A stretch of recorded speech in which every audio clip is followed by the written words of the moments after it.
Legend Mick Foley, and you are watching C-RadTV here, right here on YouTube. Have a nice day.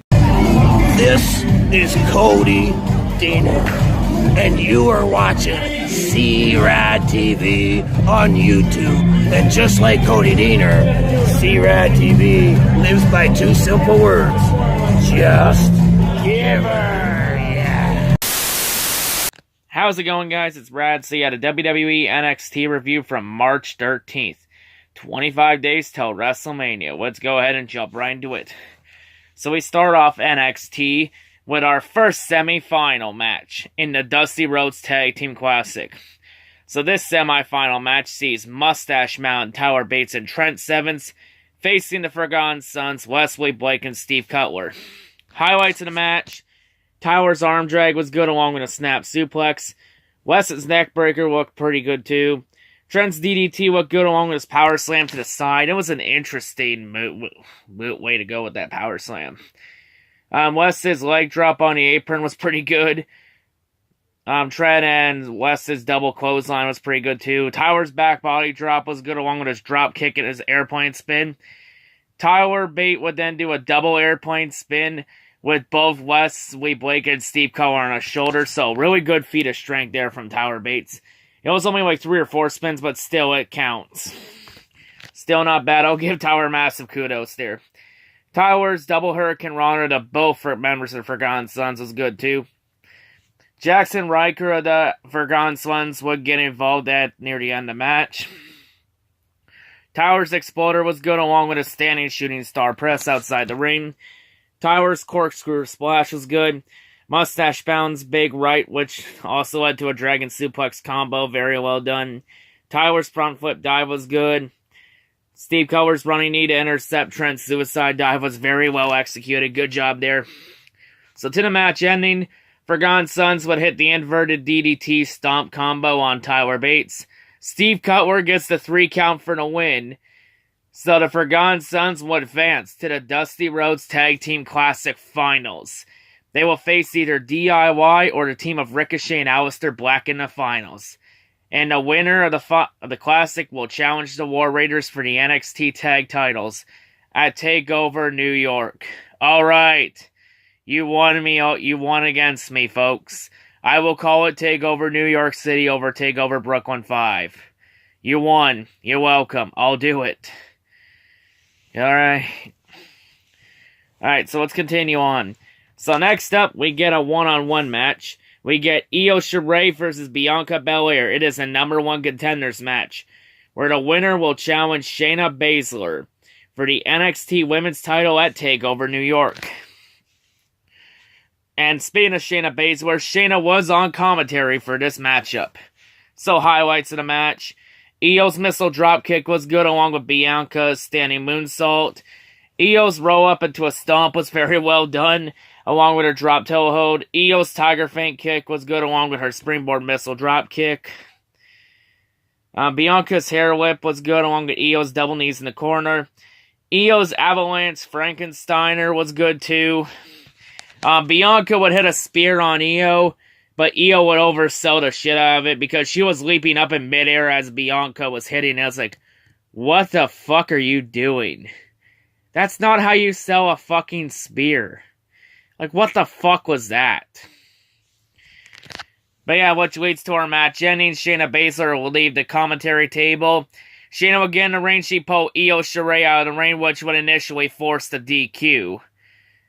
So Io was going to win the match regardless. So now that's 2 losses for Bianca Belair. But after match, Shayna would get in the ring and then she'd lock in the Karabuta clutch on Bianca Belair for post-match assault. Then Kairi Sane runs out to the ring. Kairi tries to go after Shayna, but Shayna would then lock in the Karabuta clutch on Kairi Sane. Io Shirai would then get back in the ring and she'd fight back momentarily. She'd even throw Shayna out of the ring, but Shayna would get right back in and then she'd hit the Karabuta clutch. Locking the Karabuta clutch on Io, and Shayna standing tall. But then we'd find out right after we come back from commercial break that Shayna Baszler will defend her NXT Women's title at TakeOver New York City. Well, it's technically in Brooklyn, but they're calling it TakeOver New York City. But yeah, you get the point. So Shayna will defend the title in a fatal 4-way match against Io Shirai, Bianca Belair, and Kairi Sane. So yeah, there we go, folks. The odds are stacked against Shayna, but will Shayna defy the odds, or will we have a new NXT champion at TakeOver New York City? We're just gonna have to wait in a few weeks and wait and see. But yeah, before we get on to our main event, it was announced that next week on NXT, we will have Keith Lee versus Dominik Dijakovic. Hopefully, this time we will have a winner. Because remember, the last time these two faced each other a couple weeks ago, the match ended in a double countout, which meant it was an embarrassing tie. Will we have a clear winner this time, or will we have another goddamn tie? Tune in next week to find out. But for now, we got a main event to get to. So next up, we get to our main event, which is the second semifinal match in the Dusty Rhodes Tag Team Classic. It is the team of Aleister Black and Ricochet against DIY, Johnny Gargano, and NXT champion Tommaso Ciampa. DIY even came out in their old classic DIY t-shirts. So how about that? More of this reunion.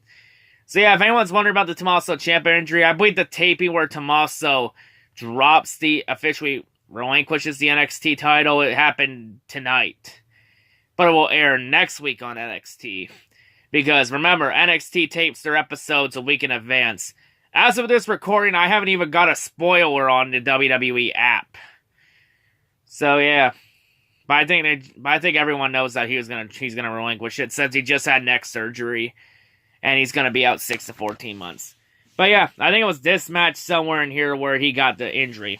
But we'll go through it and let's see how it goes. So to the matchup, highlights of the match.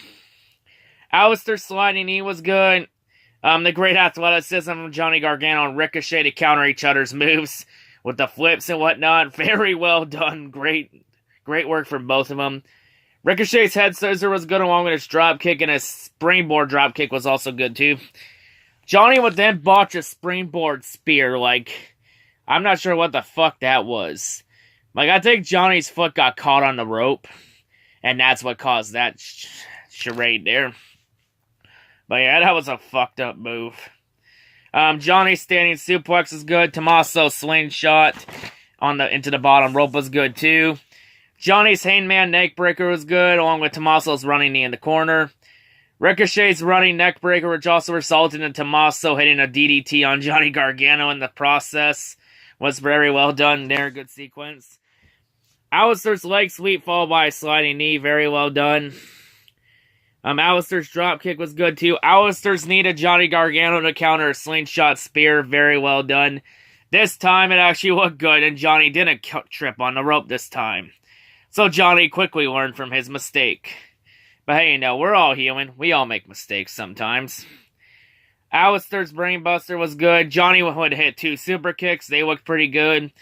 Johnny would hit a slingshot DDT, but that would only get a 2 count. So once again, wrestler kicks out a finisher like it's your normal move cliche. Then Johnny Gargano and Tommaso Ciampa would lock in the Gargano escape on both Ricochet and Aleister respectively. Ricochet would hit a Death Valley driver on Tommaso, which to break up the other Gargano escape. And in this sequence, I'm not sure if anyone noticed, but Tommaso's head landed right on Johnny's knee.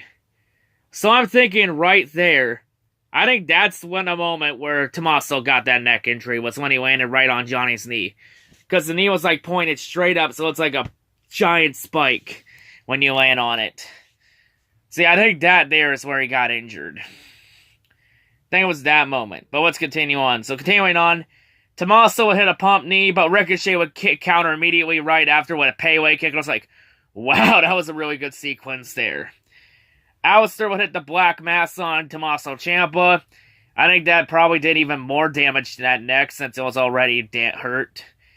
Which leads to the match ending. Ricochet hits the 630 splash on Tommaso Ciampa.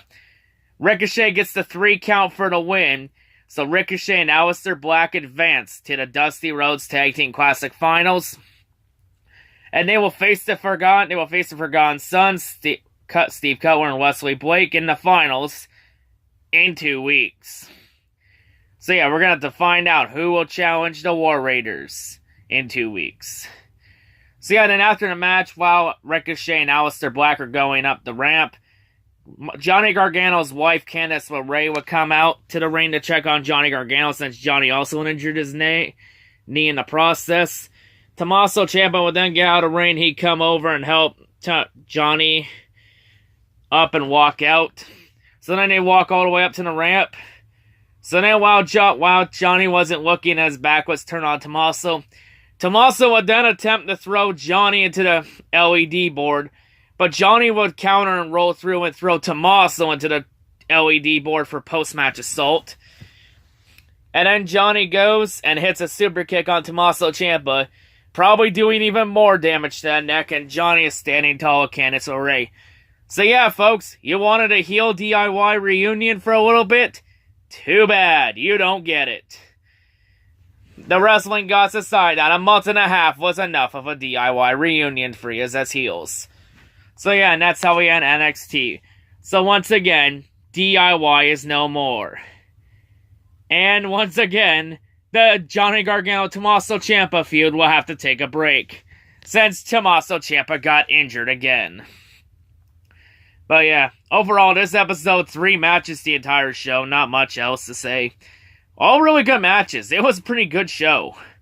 So show rating, based on the matches, I'm going to say 7 out of 10 my rating. Very good show. You know, hope Tommaso Ciampa, hope you have a speedy recovery, and hopefully you can regain Goldie back one day. One day. Or you can go get a mid-card title on the main roster. You can do that.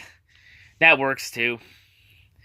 But yeah, now the question is, who will battle for the vacated NXT title at TakeOver New York City? We're just gonna have to wait and see. But yeah, I think it's gonna be next week's episode of NXT. It's gonna be officially when Tommaso Ciampa relinquishes the NXT title for injury. But yeah, that's all I gotta say, folks. Hope everyone has a great day, and yeah, peace out.